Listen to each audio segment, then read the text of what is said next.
Dear students, हम पढ़ रहे हैं क्लास 8 का साइंस का चैप्टर कंबशन एंड फ्लेम। तो इसमें हमने कंबशन के बारे में पढ़ा, इग्निशन टेम्परेचर के बारे में पढ़ लिया हमने, हाउ टू कंट्रोल फायर ये भी पढ़ लिया हमने, किस तरह हम कंट्रोल कर सकते हैं, चाहे कार्बन डाइऑक्साइड का इस्तेमाल करते हैं, वाटर का इस्तेमाल करते हैं हम। ठीक है, तो आज हम पढ़ेंगे types of combustion. So bring a burning matchstick or a gas lighter near a gas stove in the kitchen। तो एक बर्निंग मैच स्टिक या गैस लाइटर जो है उसको किचन में रखना है, गैस स्टोव के पास। Turn on the knob of the gas stove, what do you observe. तो फिर ऑन करना है गैस, तो क्या देखते हैं। We find that the gas burns rapidly and produce heat and light. जैसे ही हम गैस ऑन करते हैं, माचिस तीली दिखाई उसको या लाइटर से जलाया उसको, तो एकदम से आग लग जाती है उसमें। Such combustion known as rapid combustion, इसको रैपिड कंबशन कहते हैं, जो एकदम से लग जाए। ठीक है, so there are substances like phosphorus which burn in air at room temperature. ऐसे सब्सटेंस होते हैं फॉस्फोरस जो बिल्कुल बाहरी जैसे निकाल दिया हमने, हवा के साथ रिएक्ट करेगा हवा में और बिल्कुल जल जाएगा वो एकदम से, spontaneous.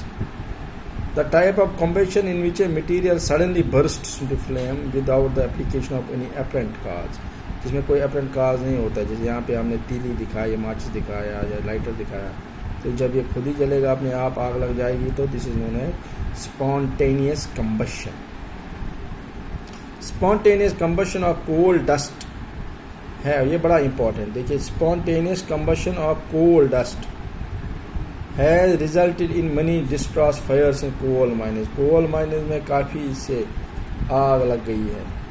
Spontaneous forest fires are sometimes due to the heat of the sun or due to lighting strike। कभी कभी जंगलों में आग लग जाती है हीट ऑफ द सन से या लाइटिंग से, कहीं पे लाइटिंग और बिजली गिर गई, कहीं पर उस पेड़ में आग लग जाती है तो जंगल में वो पूरी तरह से फैल जाती है।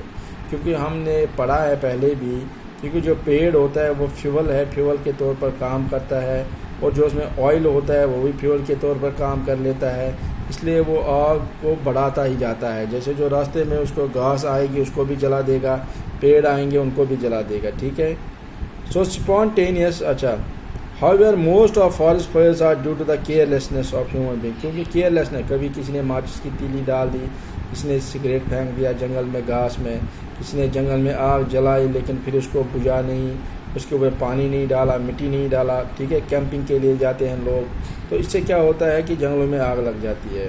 It is important remember that the campfire must be come. देखिए यहाँ पे इसने कहा कि कैंप फायर को पूरी तरह से बुझा देना चाहिए। जैसे ही आप जा रहे हो जंगल से पिकनिक मनाने के बाद, कोई आप घूमने गए हो, कैंपिंग के लिए, ट्रैकिंग के लिए गए हो, तो आपने आग जलाई वहाँ पे, ठीक है, लेकिन जैसे ही आप वहाँ से निकलते हो सबसे पहला काम जो होता है आपका वो उस आग को ख़त्म करना है। एक भी चिंगारी अगर उसमें रही और हवा वहाँ से आ गई तो वो पूरे जंगल को जला सकती है।